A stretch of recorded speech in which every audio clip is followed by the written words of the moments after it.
have something good to talk about tonight. And so I usually try to wait until I can share it on my page, but because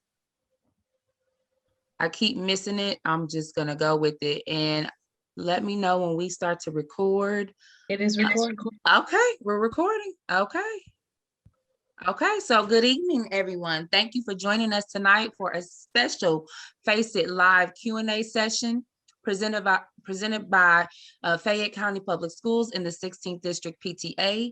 Of course, during this time, it is most important that families and community engage together and support one another. Face It is a platform that allows us to virtually have a real talk, build real partnerships, allow real ways for us to express our feelings, exert our energy in a positive way, and be a solution-driven approach to whatever we are facing in our community. My name is Christian Adair. I work in the Office of Equity, School Support, Community Engagement for Fayette County Public Schools. Hello, Christian. Hey, how you doing? My focus is educating boys of color. So tonight's topic, unfortunately, does affect this population far too often, but I am excited to have this conversation. Absolutely. I'm Melody Westerfield, the Family and Community Engagement Coordinator. I'm stationed at William Wells Brown Elementary School. This topic, like he said, is facing and focused on Youth Violence Prevention Week, which is from April 12th to April 16th. And without further ado, we have two special guests with us tonight. And I'm going to ask Ms. Carter to intro herself and tell us who she works for and what she does. Hello, everyone. My name is Sine Carter, and I work with Fayette County Public Schools. I'm the STOP Grant Program Manager. The STOP Grant is a federal grant focused on preventing school violence. So Fayette County's initiative is to do a collaborative and cohesive approach to violence prevention across the district. And we plan on doing that through trainings for families, students, the community, and administration on youth violence and how we can prevent that together as a community. Absolutely. Thank you for that, Sine. And Hannah? Hi, I'm Hannah Vogon. I am the Violence Prevention Coordinator at CHI St. Joseph Health. So I also work on a violence prevention grant. Ours is focused on youth violence and focuses on developing social programs for youth, promoting educational opportunities for families and for youth, connecting youth to mentors and other caring adults in their community, and providing safe community spaces for our youth to gather. Okay, thank you, Hannah. That was a lot. Thank you all for your intro. Christian, you're gonna kick this one off for us? Sure. I think you guys both kind of hit a little bit on what your organization is because who you work for, but can you share a brief overview of what your organization is and the partnerships that you have in place? If we can start with Hannah first. Yeah, so St. Joseph Hospital is our building, CHI St. Joseph Health, and the grant is focused on in healthy communities, and that is really focused on not just, health and wellness, your like physical health, but also mental health, how social, economic things factor into health. And so within that, knowing that all of those things come together to encompass your full health, community partnerships are incredibly helpful for us. So we partner with the library, with Fayette County, with all kinds of organizations all over the city to make sure that those programs are going into the areas that need them. Yeah, good job. Thank you. Sine? So as you know, Fayette County has tons of partnerships, but specifically for this grant, it is brand spanking new, which is really exciting. So in regards to partnerships, that's exactly what we are working on developing for different training opportunities and engagement opportunities for our families and our students. So we are right now in the midst of developing partnerships within the community and around the nation, because we want to bring people in. We want, we want to see what everyone else is doing and make sure that we can do, the best of what everyone else is doing in our district as well. Absolutely. That's the best way to do things, though. Partnership, banding together. That's the best way. And so what is the Youth Violence Prevention Week and the significance of it. Sine. I'm actually going to let Hannah start that one with, Okay. so she can talk about the Sandy Hook and all that great stuff. Okay. Yeah, so the week was actually started by an organization called Sandy Hook Promise, and they started in 2001 with the goal being to bring communities together around this issue of youth violence. And it really focuses on empowering the youth voice, uplifting youth to be change makers in their community.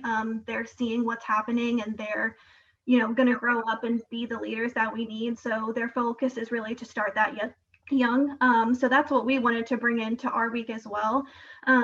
And I mean, I think we all know that youth violence is incredibly prevalent in our country right now, in the world. The CDC has statistics. They haven't changed. They're kind of old, but the trends are the same. Homicide, suicide are the second and third leading cause of death for young people. Bullying is huge right now. And we're seeing it in our schools, we're seeing it in our community. So I think that, having this conversation now is really important. Yeah, it really is. It really is, the impact of bullying. Absolutely. Christian, yeah. Okay. So we know this week has already started, and I think it's a great concept, and hopefully it can grow to a month. Most things start out with a week, but this week has already started of prevention. What can you guys share what you have done already and what we should look forward to for the rest of this week? Yes. So we are already, a few days throughout the week. But Hannah was so amazing to create a toolkit that we have sent out to our family resource and youth service coordinators and just around Fayette County in general. So some of our other staff as well that we have encouraged and asked them and charged them to support this week through sharing this with their families, sharing this with their students, and also even hosting some activities at their own schools. So within the toolkit, you can see that it's a lot of awareness, empowerment, education. We are still in this virtual realm. So we have asked, make a sign showing your support for prevention of youth violence, do some sidewalk chalk, take pictures, host some conversations just on your topics, your concerns, how you're feeling regarding youth violence, just to kind of, again, raise awareness and get that topic out there. We also, within our Leadership Lexington group that Melody and I are in, had a group of young students at our event who we had partake in just an art activity and conversations about violence prevention. So this is just this week, but we want to continue this going forward, which we'll talk a little bit about as well. So yeah. So how can families get involved and do more? How can families and students get involved? So they can participate in the conversations and the activities that are posted. I think we're going to post that document on the Facebook page. So if you don't already have it, you can see those activities there. So really just having those conversations, start having those conversations with your family, make that a normal thing to vocalize. Make a sign that you can hang out in your window, just get people talking about it. And then share what you're doing, share it on social media, send us an email so we can share those stories. And then you can also, like Sine mentioned, host a forum. So with different groups, let's have a forum of parents, a forum of youth. We want to hear what is happening in the community. We're all in different areas. We don't often see it. I'm not seeing it from my office. So we want to hear what people are experiencing, what they're seeing, and then how can we work with our partnerships to address those specific needs. So those are all things that you all can do to get involved. Okay, thank you. Sinead, do you have anything else you want to add to that? Okay, so this is a heavy topic. This topic is, I wish we didn't have to have this discussion, to be honest. I wish we didn't have to bring you guys to the table and talk and even have a week dedicated to youth violence. It's not something that if you're a part of that you're going to ever really get over. I personally do a lot of work with the youth, and I do think prevention is the key.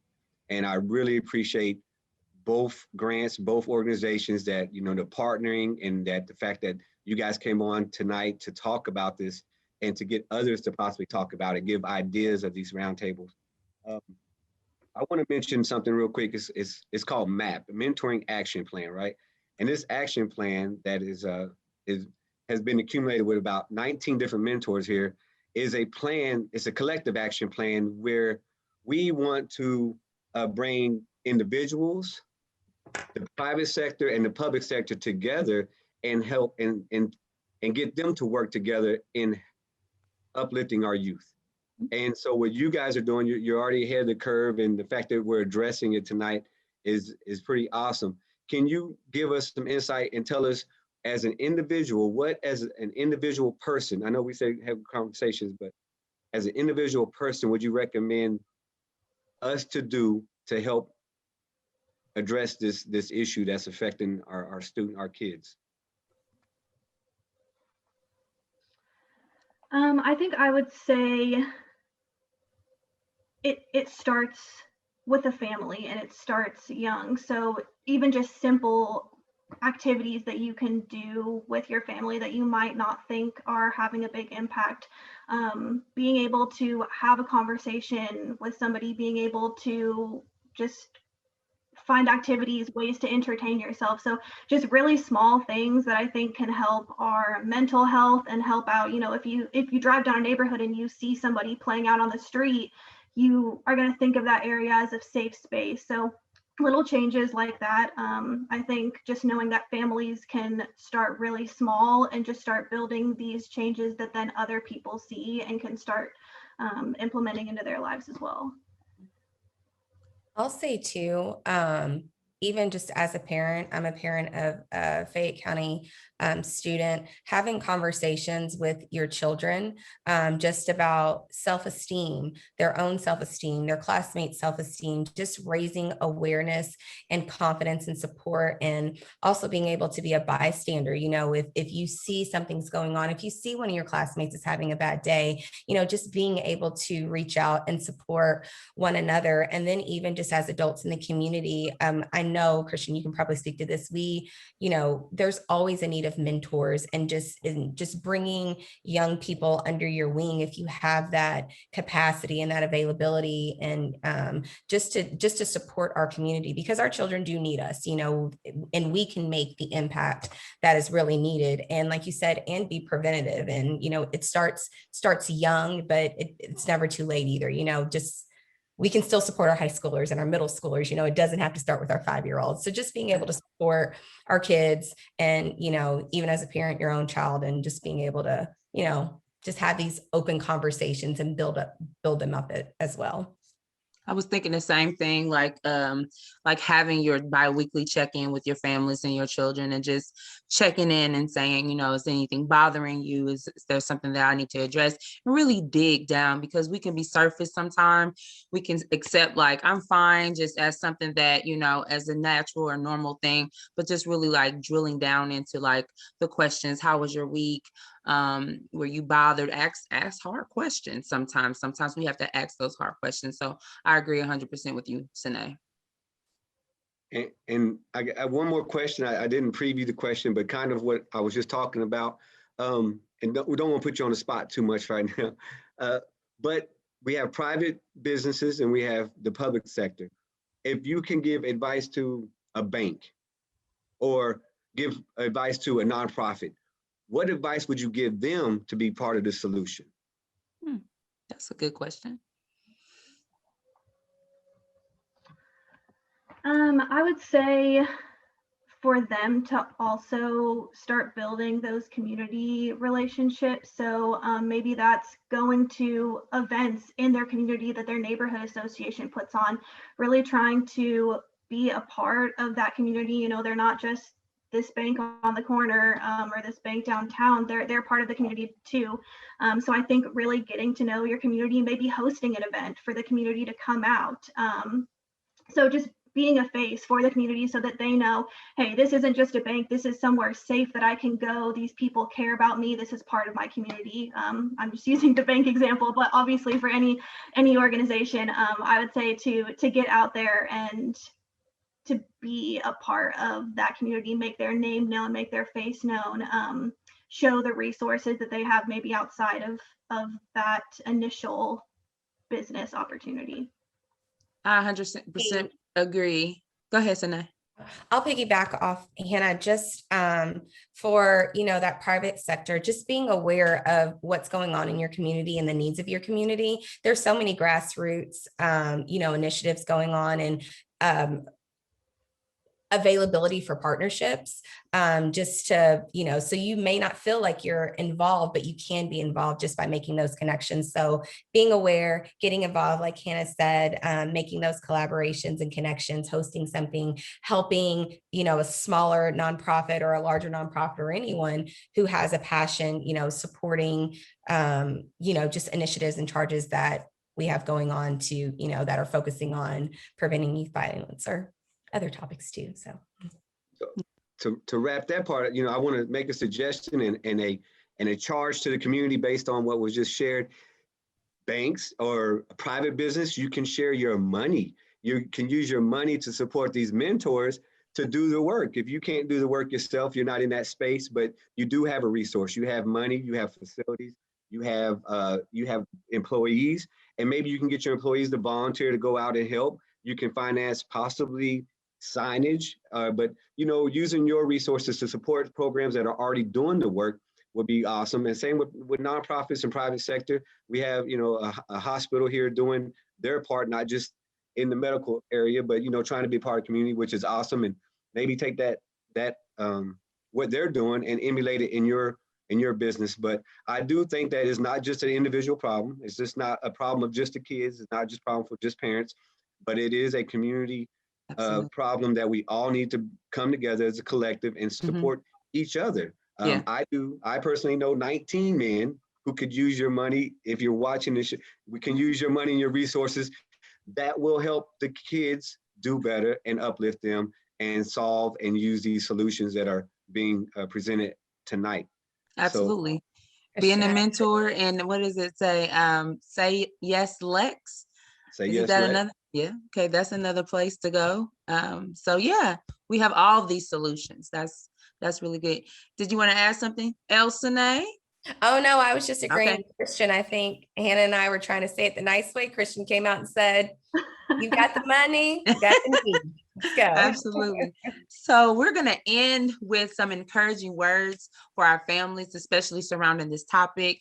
We like to leave on a high note, on a positive note, because it's such a heavy topic. So Hannah, if you want to just give a little bit of encouragement at this point in time for our families and especially our youth right now. Yeah, I would first just say, you're not alone. I think the pandemic has been incredibly difficult for families, especially for youth, just, doing school from your room, from your computer, being separated from your friends.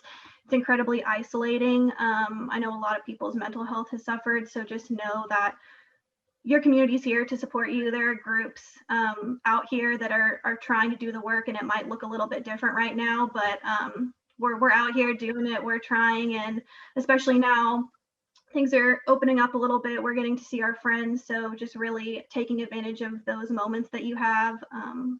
Absolutely. Yeah. Thank you, Hannah. And Sanaa? Don't tell me I just told you. I was trying to beat you to it. Just the same thing. I think that, we are in very different times, which has really caused a weigh on mental health, and mental wellness is so important. So take time to yourself, take care of yourself. Self-care is so important. And I think even as parents and adults, just realizing that our children need that too. They need self-care. We need to be just aware of their mental wellness as well. And really just take care of each other and love each other. I always say lead with love, lead with love. Okay, so we are officially wrapped up, And I would like to thank you all for joining us tonight. I would like to thank everybody out there who is watching and taking in this information. Thank you for providing such important information. Thank you for watching us. We will continue to do this show over and over again and pass out the necessary information on a Face It Live show. We would like to stay connected with you all and continue to build a stronger community of support with our families. Christian, please tell the people how they can do that. Okay, so all you guys out there watching, family, friends, partners of the Fayette County Public Schools, if you can send us pictures, videos, words of encouragement that we can share with each other, share with the community, we can highlight some of the messages that we receive and serve as encouragement for others. So send us your ideas. You can do that by emailing us at FACEIT, FACEIT, at fayette.kyschools.us, or you can text it to us at 859-903-5531. Again, that's 859-903-5531. Send us what you have going on, and hopefully we can influence others to do better and do as good as you are. Absolutely. Thank you, Christian, for that. Be sure to keep up with the Face It show. We are navigating the world of higher education, April 22nd. You all, thank you always for joining us. And as always, we love continuing to stay connected with you. But until next time, let's continue to face it together. See you soon.